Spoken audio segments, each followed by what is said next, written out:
Qual será a alíquota do IVA dual? Qual será a alíquota do IBS e da CBS com a reforma tributária? Eu sou o professor Felipe Rocha e nesse vídeo eu vou explicar para vocês o que a Lei Complementar 214 prevê sobre a alíquota do IBS e da CBS, que entra em vigor a CBS agora em 2027. No ano 2026 teremos apenas a alíquota teste, que inclusive já temos vídeo aqui no canal falando sobre isso. E o IBS de forma integral entra em vigor em 2033, sendo que a transição começa em 2029. Em relação à alíquota, várias informações nós temos a respeito dela. Inclusive, foi um dos assuntos que mais polemizaram a discussão, tanto no Senado quanto na Câmara, em virtude de ser considerado o maior percentual de IVA do mundo. E o fato é que nós temos algumas previsões a respeito da alíquota, mas ainda não temos, na data da gravação desse vídeo, a definição de qual será a alíquota, nem a de referência e tampouco a alíquota efetiva. Isso porque nós temos, pelo menos, no mínimo, 3 alíquotas possíveis. A alíquota teto, que é a única que já tem previsão no texto, que eu vou compartilhar com vocês agora na tela, encontra essa previsão na Lei Complementar 214, no parágrafo 11 do artigo 475, onde ele traz aqui o percentual da denominada alíquota teto, né?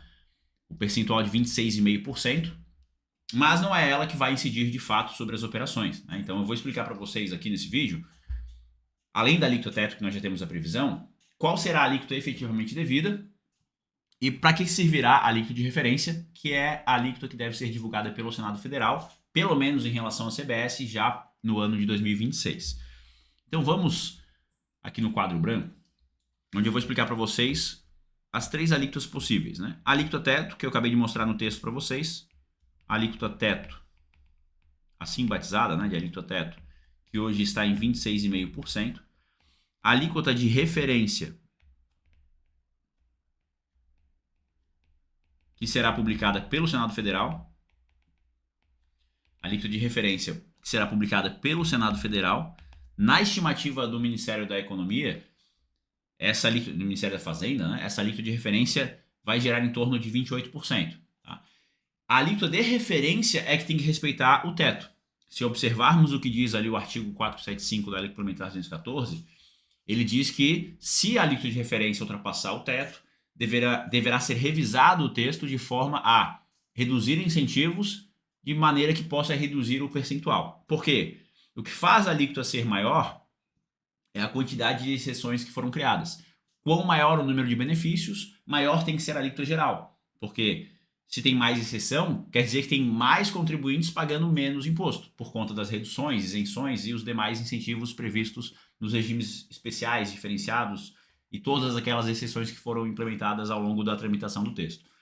Então a ideia é que, se lá em 2032 o percentual da alíquota de referência estiver acima de 26,5%, que haja uma mudança no texto para poder reduzir esse percentual da alíquota de referência. Mas o que de fato será devido não é a alíquota de referência, que é aquela que vai ser publicada pelo Senado Federal, e sim a alíquota efetiva. E qual será a alíquota efetiva? A alíquota efetiva será a soma do percentual do CBS, da Contribuição sobre Bens e Serviços, que será instituída essa alíquota pela Receita Federal, que é de competência estadual esse tributo, né? O percentual do IBS devido ao Estado ou Distrito Federal, né? Então as unidades da federação, e o percentual do IBS municipal. Então a alíquota efetiva do IVA é a soma desses 3 percentuais. Da CBS, que será uma alíquota só para todo o país, do IBS do Estado e do IBS do município. Esta será a alíquota efetivamente devida. E aqui é importante mencionar que cada estado terá autonomia para definir o seu próprio percentual. Por mais que não será a mesma zona que é hoje, que hoje nós temos dentro de um estado trocentas alíquotas diferentes, né? 12, 17, 18, 19, 20, aí, de acordo com cada estado, produtos com alíquota de 25%, 27%, outros com alíquota menor. Isso não acontecerá com o IBS. Será a mesma alíquota para todos os itens, com exceção daqueles que a própria Lei Complementar 214 traz a previsão de redução. Então, é uma alíquota só que o Estado definirá para todos os seus produtos. Mas ainda assim serão 27 possíveis alíquotas, uma vez que cada Estado poderá definir a sua. A não ser que opte o Estado por seguir a alíquota de referência, que é uma possibilidade. E também teremos uma alíquota por município. E aqui o negócio complica um pouco mais, porque aí são mais de 5.500 municípios cada qual estabelecendo o seu percentual. Lembrando que o IBS será devido ao município e estado para onde for considerado ocorrido o fato gerador, seja operação com mercadoria ou prestação de serviço. Então eu devo observar para onde é devido o IBS e observar a alíquota daquele município e daquele estado. Nós já temos na OCI uma aula onde eu explico para onde é devido o IBS, onde eu explico cada um dos incisos, cada uma das alíneas previstos no texto da Lei Complementar 214 que explica para onde será devido esse imposto. Então, se você ainda não for aluno OCI, aproveite para se tornar aluno OCI e assistir a todo o conteúdo sobre a reforma tributária que temos lá dentro. Então, determinado para onde é devido o IBS, eu vou observar o percentual tanto do estado quanto do município. E aí eu trouxe um complicador para vocês, que é o fato de que são 27 possíveis alíquotas para estado e mais 5.500 alíquotas para município. E não existe, no que diz respeito à alíquota efetiva, um teto definido. Existe um teto para a alíquota de referência. Para a alíquota efetiva, existe um piso apenas. Isto porque, por conta da regra de repartição da arrecadação do IBS, que entra em vigor em 2033 e vai durar 45 anos, vai até 2077 essa regra, na verdade já entra em vigor em 2029, na transição ali do ICMS e ISS para IBS. Por conta dessa regra de repartição do IBS, ao longo desse período inteiro, que inicia em 2029 e vai até 2077, salvo engano, são 45 anos a partir de 2033, durante todo esse período, o IBS será repartido entre os estados de forma proporcional à arrecadação, não só entre os estados, mas entre estados e municípios, de forma proporcional à arrecadação que se tinha com o ICMS e com o ISS.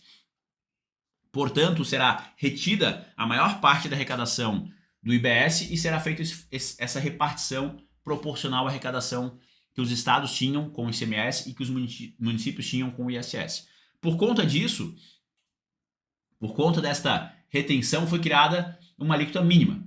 A alíquota mínima para o ano de 2033 é de 90,5% da alíquota de referência. Então, os estados e os municípios não poderão cobrar menos do que 90,5% da alíquota de referência. Então, podemos dizer que existe uma alíquota mínima, um piso. Mas não foi estabelecido um teto. O teto ele só foi estabelecido para a alíquota de referência. E a legislação diz que o município poderá vincular a sua alíquota à de referência, se assim desejar, assim como o estado também poderá fazer. Mas não é uma obrigação. Se o município quiser estabelecer a sua própria alíquota e essa alíquota ser acima da de referência, nada o impede. Então esse é um ponto que fica em aberto, que inclusive poderá fazer com que a arrecadação total, a arrecadação global, ultrapasse o teto estabelecido no texto da Lei Complementar 214, assim como estabelecido também no texto da Emenda Constitucional 132. Se faça necessário revisar os percentuais futuramente, especialmente a alíquota de referência, porque é ela que vai balizar o qual percentual será cobrado pelos estados e municípios, visto que existe esse piso que vai definir a repartição do IBS. Então é importante lembrarmos que, apesar de termos um teto definido no próprio texto da Lei Complementar 214, ser divulgada uma alíquota de referência pelo Senado Federal, o que vai valer de fato, o que vai ser de fato devido é o percentual definido pela Receita Federal em relação à CBS e definida pelos estados e municípios em relação ao IBS. Foi mantida essa autonomia aos estados e municípios. Não vai ser o comitê gestor do IBS que vai definir o percentual. Cada estado e cada município terá a sua autonomia. Já foi falado em audiências onde a Receita Federal apresentou os avanços da reforma tributária, de que a ideia é que lá na frente, quando estiver em vigor a alíquota do IBS para cada município e para cada estado, que o próprio sistema emissor das notas, ao você identificar qual é o estado para onde é devido o IBS e qual município para onde é devido o IBS, o próprio sistema emissor da nota já reconheça qual é a alíquota daquele município, a partir de uma base de dados nacional. O que não é difícil de ser feito. Como será uma única alíquota por estado e uma única alíquota por município, manter essa base atualizada não é uma complexidade. É muito mais complexo hoje se olharmos para o ICMS e para o ISS do que será com o IBS. Então, se o sistema emissor de nota eletrônica tiver essa automatização de consultar a alíquota do IBS de cada município, de cada estado, apesar de assustar num primeiro momento dizer que terá uma alíquota para cada um dos 5.500 municípios, não será algo tão complexo se a tecnologia auxiliar nesse processo. Então, espero que eu tenha ajudado com essa informação sobre as alíquotas. Te vejo no próximo vídeo. Muito obrigado e até já.